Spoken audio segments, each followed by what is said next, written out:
Hej, her skal vi se lidt på isometrisk tegning i GeoGebra, og det er faktisk ret nemt.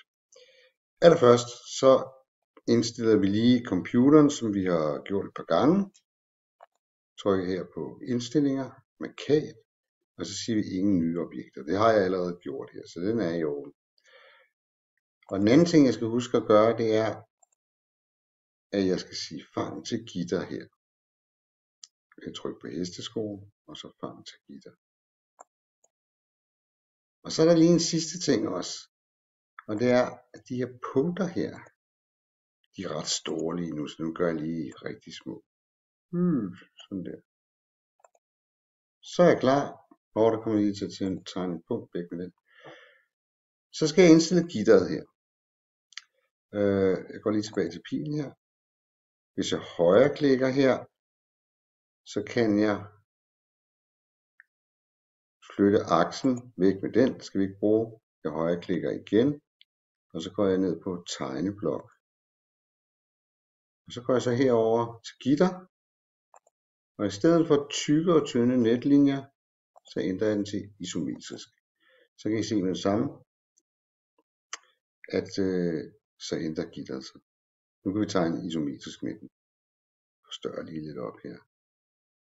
Nu vil jeg så gerne tegne sådan et L, og jeg vælger polygon, og så tegner jeg starter her, så siger jeg 1, 2, 3, og den skal 2 ud, 1 op, 1 tilbage der, og så skal den så 2 op. Og det er først, når jeg kommer tilbage til det første punkt, at polygonen lukker. Sådan der. Nu har jeg lavet det første. Nu tror jeg, at jeg tegner ligesom taget af den her. Toppen af den. Det skal bare rundt der. Og igen, det er først, når jeg kommer tilbage til det første punkt, at polygonen lukker. Sådan.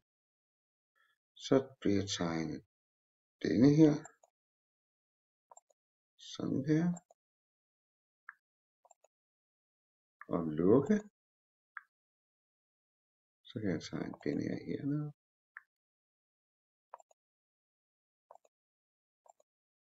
Og lukke. Og så mangler jeg faktisk kun det her herinde.